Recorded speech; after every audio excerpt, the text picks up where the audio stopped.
Okay, just picked up this little dresser.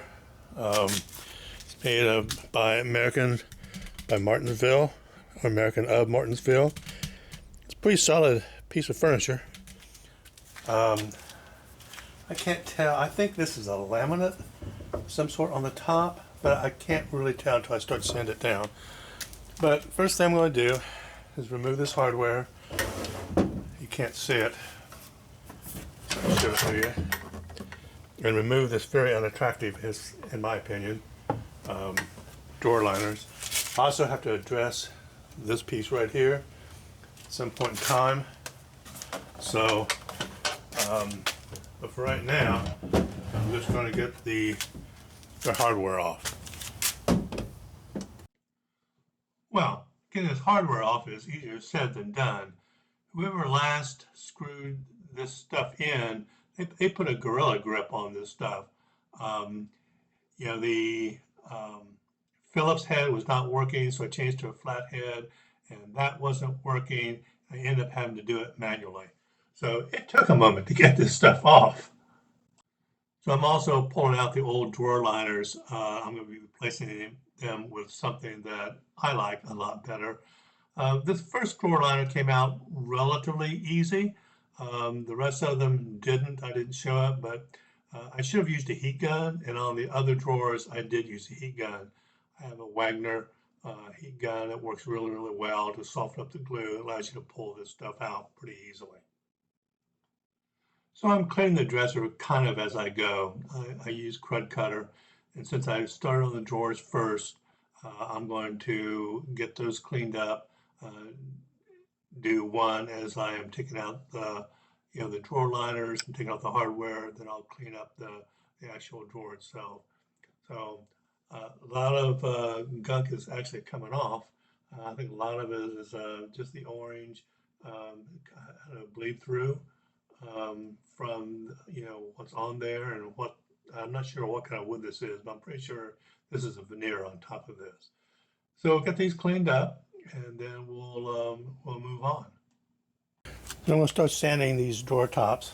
I'm going to use the SurfPrep, the 120 sanding pad, and see how that goes.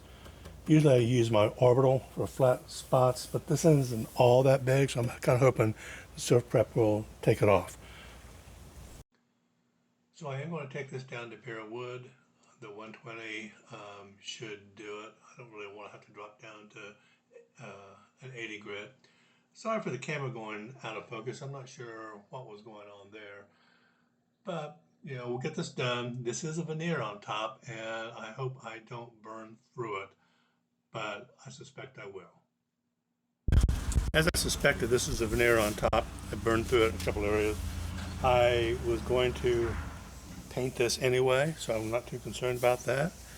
I do have a little bit of a chewed up drawer end right there that I'm not going to be able to sand out,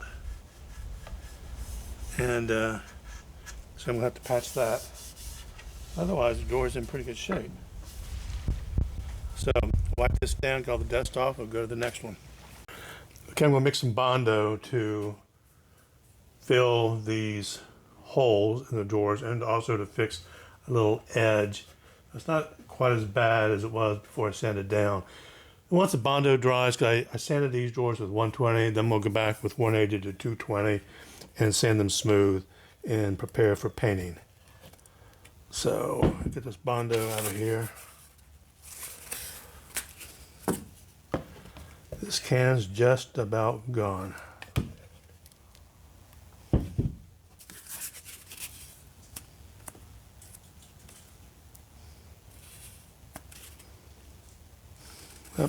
Well, let me try just a little bit more.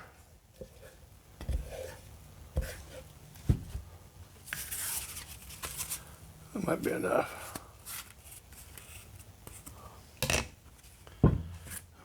Okay. Mix this. Hopefully I won't mix it too hot.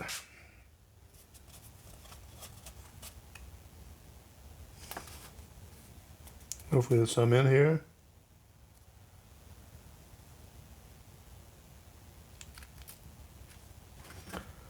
And that is probably too much. but we'll see. You know, when you mix Bondo, you're using two parts, right? You're using the Bondo and then a hardener agent. And it's a simple procedure, but darn if I either mix it too hot, which is the majority of the time, or not hot enough, which makes it just take a little bit longer to dry. Never really have gotten to the sweet spot, but it works. And so we're going to fill the holes where I took the hardware off, and there's a little place there on the edge of one of the drawers that I've got to fill in. It's right there. And then we'll let this dry, and then we'll go back and we'll sand everything down using 180 to 220, get it smooth in preparation for paint. Well, every project has its surprises. And for this project, it's these little clips that are on the feet. Never realized they were going to be copper when I took these off to polish them up. It's going to kind of make me rethink what I want to do at the base, but these are really pretty. So after I ended up sanding down this little dresser to bare wood, I really liked what I saw. Now I did burn through, this is the veneer on up here it looks like, the edges a little bit.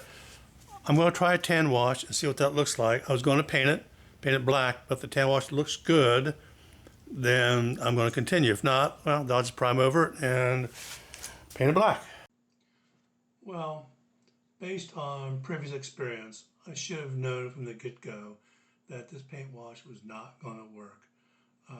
It's not going to hide that burn through on the veneer, and it's not going to hide the filler, in this case Bondo, on the holes that I filled for the previous hardware. So that shows up.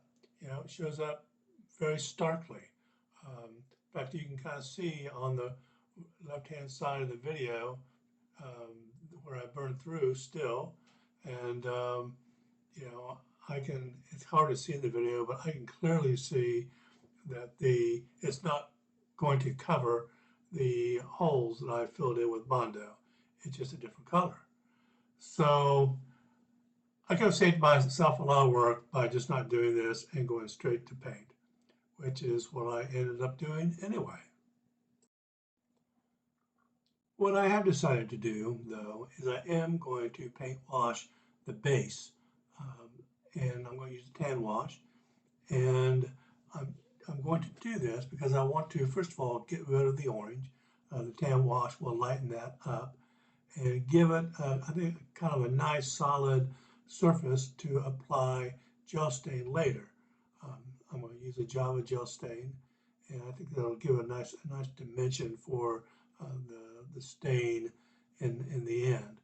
So we're going to, first of all, like I said, we're going to do a tan wash on this, and then I'm going to come back if that's dry, and I'm going to put on a coat, possibly two, of a Java gel stain. I use one from General Finishes. Okay, the paint wash is dried. Now it's time to apply the gel stain. So I'm just using a foam brush and just, dabbing it on there. I'm not trying to make it smooth or pretty. I just want to get stain on there because I'm going to then take a paper towel and smooth it out and wipe it across the surface to make it even. So this first step just doesn't have to be pretty, just get the stain on and then come back and start wiping it down with a cloth or a paper towel, whatever you feel comfortable with, and just work it until you have a nice even distribution of stain. So this time I'm going to be painting the drawers outside of the dresser just because of the way it's built. And I just bought this dispenser, this pre-taped masking paper dispenser from Amazon. It's from a company called Tangibay, if you can see that. And this is, I've seen this before on other videos people have used or similar products, so I decided I would give it a try. So I'm going to take these drawers up, and then we're going to prime them. Well, this certainly makes masking off easy peasy. I love this stuff. So just wrap it all the way around the drawers, and then It's got paper that will then fold down to cover the rest of the bottom. And as I'm showing there now, folded down, and it's all done. Oh, where's this been all my life? So, and what I'm doing now with the other tape is part of the drawer that I also don't want to be painted. That I can't do with the wrap that I just put on there. I'm going to be using a gray primer from Ben's, I believe it is. I've had this can for a long time. I've not used it. I don't even remember why I bought it, but I thought it'd be perfect, for these drawers since I'm going to be um, painting them black. So I'm going to spray the primer on all the drawers, and then we'll move on to the dresser. The dresser, I'm probably going to use white primer, but tint it a little bit because I just don't have enough of this spray can to do the dresser.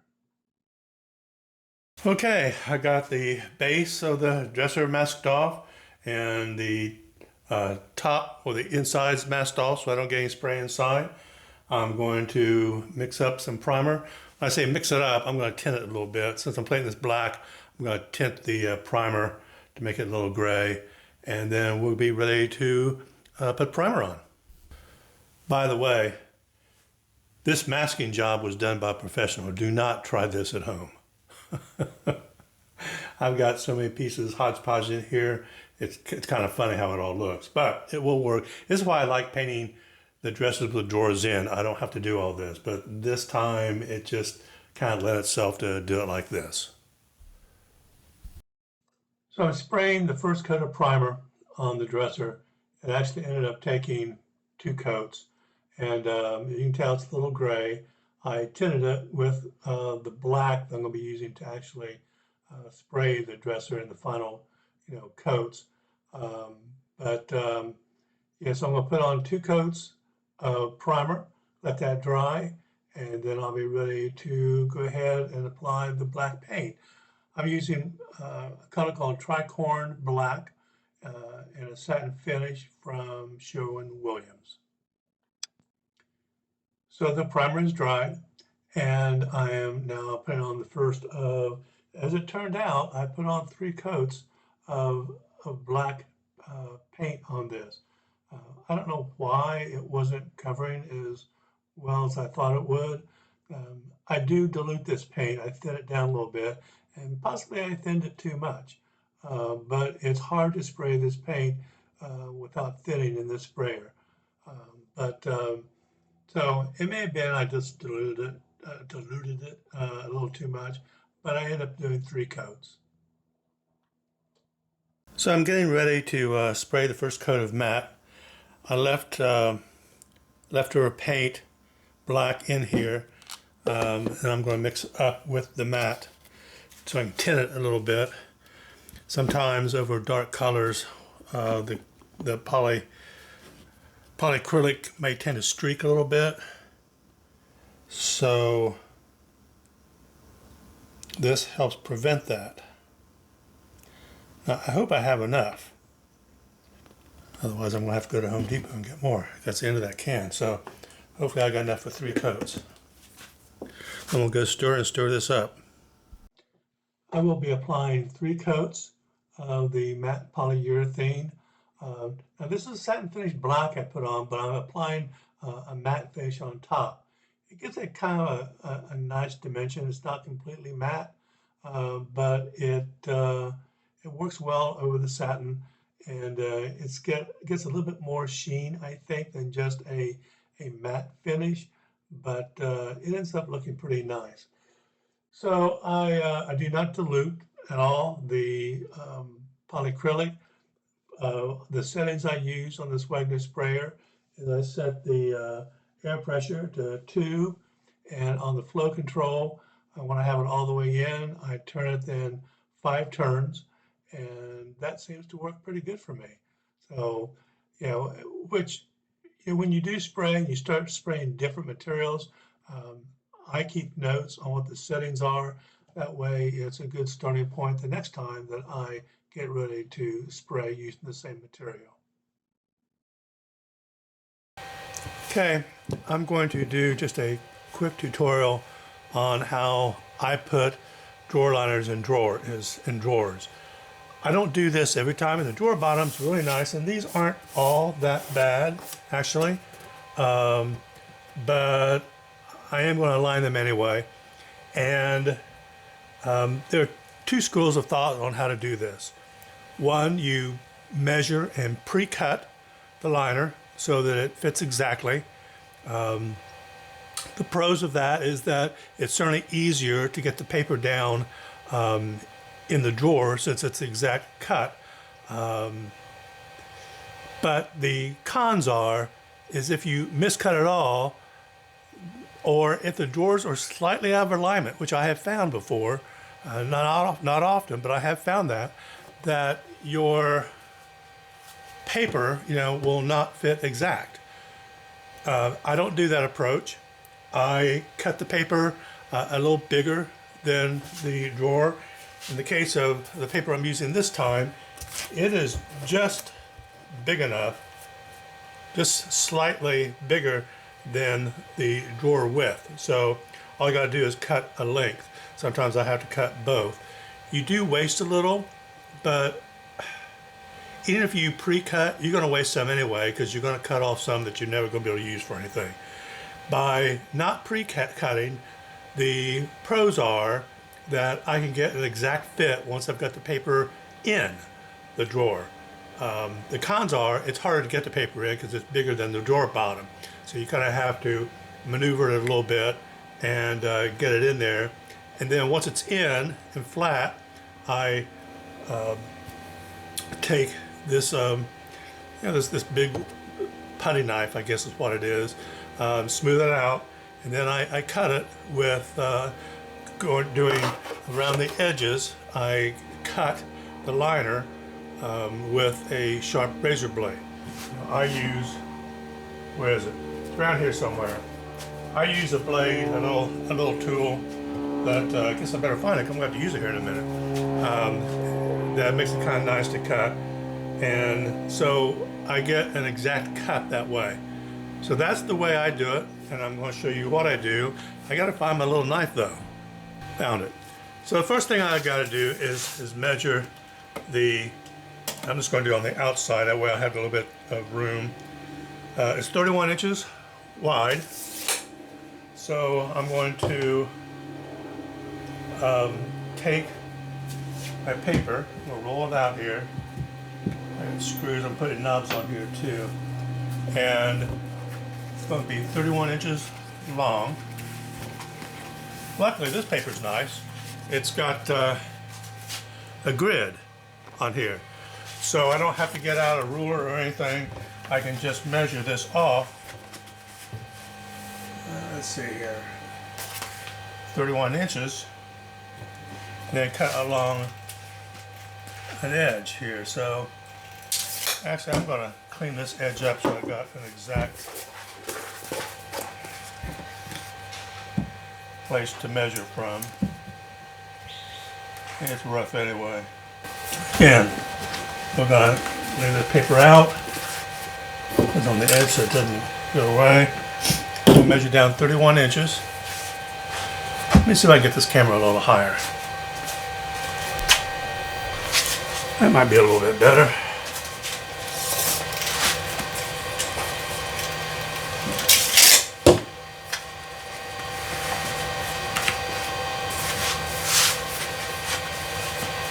And it's going to be off the edge.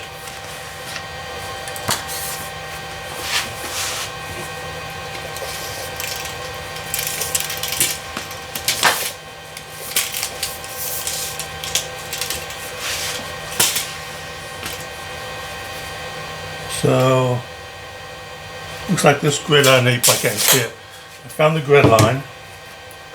Right there at that 40 mark on this paper. So, I'm going to cut it there. That should be wide enough. Let's see here.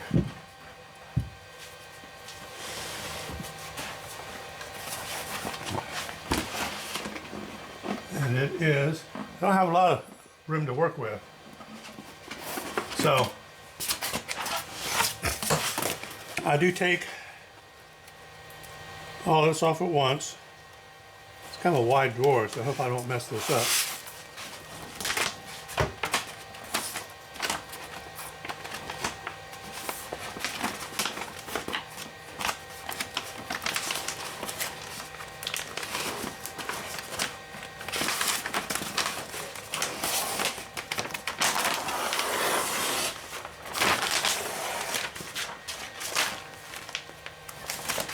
Okay.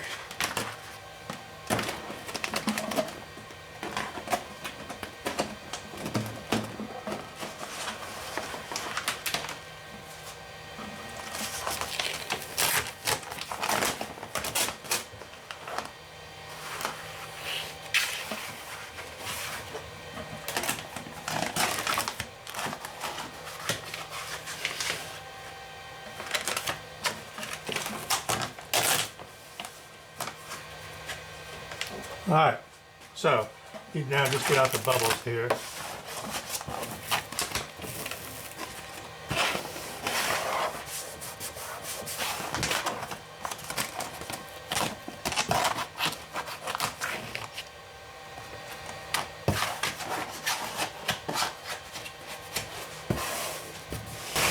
A little bubble there.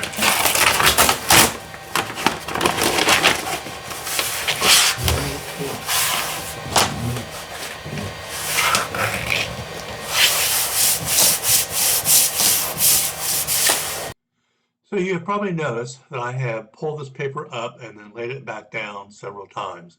That's because as I've gone over the paper, I have found bubbles that I can't smooth out with the scraper. So I have to, they're too far in from the edge. And so I need to lift the paper up and smooth it back out so I can, get that air, out from underneath the paper. It is very unprofessional, I believe, to put these drawer liners in only to leave even small air bubbles.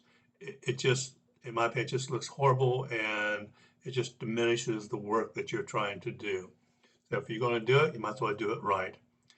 So once I'm satisfied that all the air bubbles are out, and I have, I'm using this scraper to do that, then I start to cut the paper. So I start in a corner and I put the scraper down and I move my knife across the top of it. And, the corner is obviously the hardest part. I really got to get that scraper in there to make sure that they're in the corners and the corners are down pretty tight. But I do this on each side of the drawer and I pull the paper out as I go. And once I'm done, it's it takes a little bit more work than pre-cutting, but I have always ended up with with liners that fit perfectly, and I don't have any edges that didn't quite cover. I've had that before, and it just to me it's like even if it's just a little bit, it's showing the bottom, it just looks awful. And so, like I said, if you're going to do it, you might as well do it right. So this is how I put in drawer liners.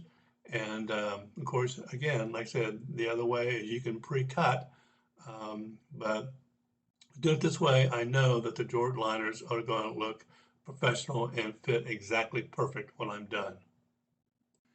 So as a reminder of where we started, and here's how we end up. What I really like is the copper hardware against the black and Java colors of this dresser. It's, I gotta admit, this is not my favorite. I wish I had done the base a little bit lighter, but overall, I think it turned out really nice and I'm very pleased with it. So I want to thank you for watching the video. I hope you found something that you can use in your furniture makeover adventures.